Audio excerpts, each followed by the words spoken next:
ನಮಸ್ಕಾರ. ಇವತ್ತಿನ ರಿವ್ಯೂ ಒಂದು over hype cinema, over expectation ಮಾಡಿಕೊಂಡು ಹೋದ್ರೆ ಆಗಿದ್ದು ನನಗೆ ಡಿಸಪಾಯಿಂಟ್ಮೆಂಟ್. ಅದು ಓವರ್ ಡಿಸಪಾಯಿಂಟ್ಮೆಂಟ್.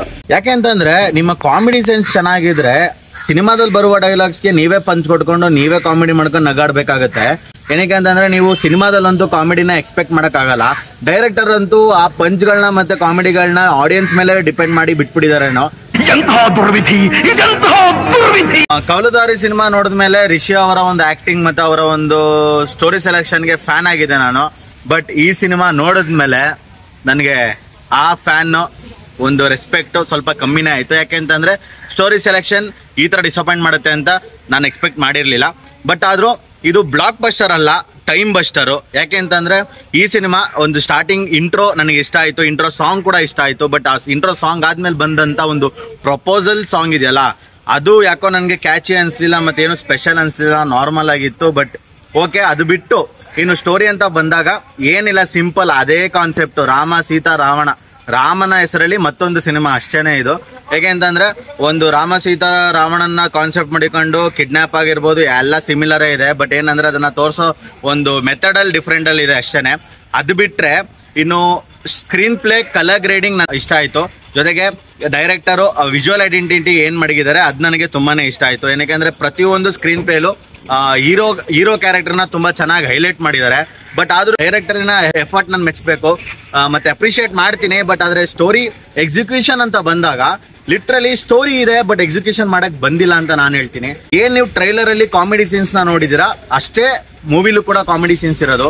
ನೀವೇನೋ ಹಾರ್ಡ್ ಕಾಮಿಡಿ ಎಕ್ಸ್ಪೆಕ್ಟ್ ಮಾಡ್ತೀರಾ, ಇಲ್ಲ ಓವರ್ ಒಂದೊಳ್ಳೆ ಕಾಮಿಡಿ ಓರಿಯೆಂಟೆಡ್ ಸಿನಿಮಾ ಅಂತ ಎಕ್ಸ್ಪೆಕ್ಟ್ ಮಾಡಿದ್ರೆ ಖಂಡಿತವಾಗ್ಲೂ ಡಿಸಪಾಯಿಂಟ್ ಆಗೇ ಆಗುತ್ತೆ. ಸಿನಿಮಾ ಇಂಟ್ರೆಸ್ಟಿಂಗ್ ಆಗಿ ಶುರುವಾದ್ರೂ ಕೂಡ ನಿಮ್ಗೆ ಅಷ್ಟು ಸ್ಟೋರಿ ಎಂಗೇಜಿಂಗ್ ಆಗಿ ಮಡಗಲ್ಲ. ಬಟ್ ಆದ್ರೂ ಪ್ರಣೀತಾ ಅವರ ಎಂಟ್ರಿಯಲ್ಲಿ ನಮ್ಮನ್ನ ಎಂಗೇಜ್ ಮಾಡುತ್ತೆ ಅಂತಾನೆ ಹೇಳ್ಬೋದು. ಸೊ ಈ ಮೂವಿಯ ಫಸ್ಟ್ ಹಾಫ್ ಅಲ್ಲಿ ಒಂದು ಸ್ಟೋರಿ ಕಾಂಟ್ಯಾಕ್ಟ್ ಗಿಂತ ಹೊರಗಡೆನೆ ಹೋಯ್ತು ಅಂತ ಅನ್ಸುತ್ತೆ. ಮತ್ತೆ ಟಾಪಿಂಗ್ ಇಂದ ಸ್ವಲ್ಪ ಡ್ರ್ಯಾಗ್ ಆಯ್ತು, ಲ್ಯಾಗ್ ಆಯ್ತು ಅಂತಾನು ಫೀಲ್ ಕೊಡುತ್ತೆ. ಚಿಕ್ಕ ಚಿಕ್ಕ ಮ್ಯಾಟರ್ನ ಕೂಡ ತುಂಬಾ ಹೈಲೈಟ್ ಮಾಡಿ ನಮ್ಗೆ ಏನ್ ಸ್ಟೋರಿ ಅನ್ನೋದನ್ನ ಫೋಕಸ್ನೇ ಸ್ವಲ್ಪ ಡಿಸ್ಟ್ರಾಕ್ಟ್ ಮಾಡುತ್ತೆ ಅಂತಾನು ಹೇಳ್ಬೋದು. ಮತ್ತೆ ಈ ಮೂವಿಯ ಒಂದು ಕ್ಯಾಸ್ಟಿಂಗ್ ಅಂತ ಬಂದಾಗ ರಿಷಿ ಅವರ ಒಂದು ಆಕ್ಟಿಂಗ್ ನ ಇದ್ರಲ್ಲಿ ಸ್ವಲ್ಪ ಓವರ್ ಆಗಿ ತೋರಿಸಿದ್ದಾರೆ ಅಂತಾನು ಹೇಳ್ಬೋದು.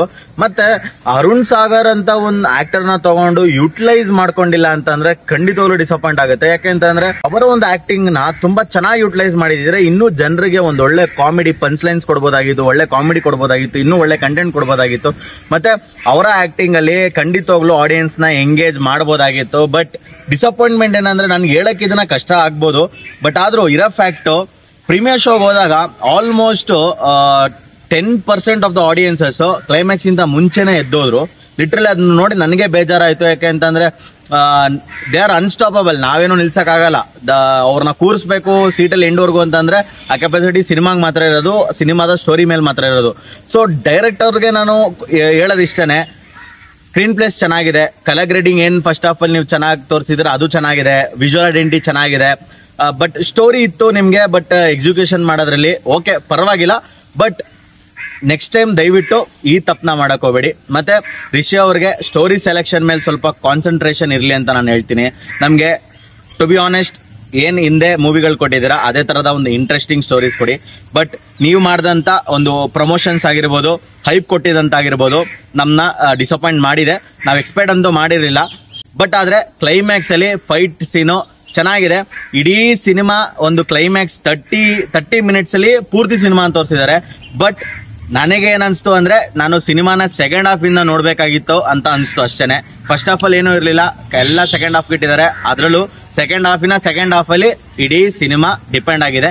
ಫುಲ್ ಓವರ್ ಡೈಲಾಗ್ ಬೇಸ್ಡ್ ಅಂತ ನನಗನ್ನಿಸ್ತು. ಡೈಲಾಗ್ ಮೇಲೆ ಡಿಪೆಂಡ್ ಆಗಿದ್ದಾರೆ ಇಡೀ ಸಿನಿಮಾ ಹಿಟ್ಟಾಗಕ್ಕೆ.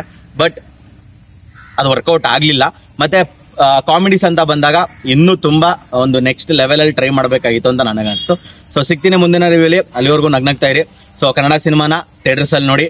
ಈ ಸಿನಿಮಾನ ನೋಡಲೇಬೇಕಾ ಬೇಡವಾ ಅಂತ ಕೇಳಿದ್ರೆ ಇದು ನಿಮ್ಮ ಇಷ್ಟ. ಸೊ ಸಿಗ್ತೀನಿ ಮುಂದಿನ ರಿವ್ಯೂಲಿ. Thank you.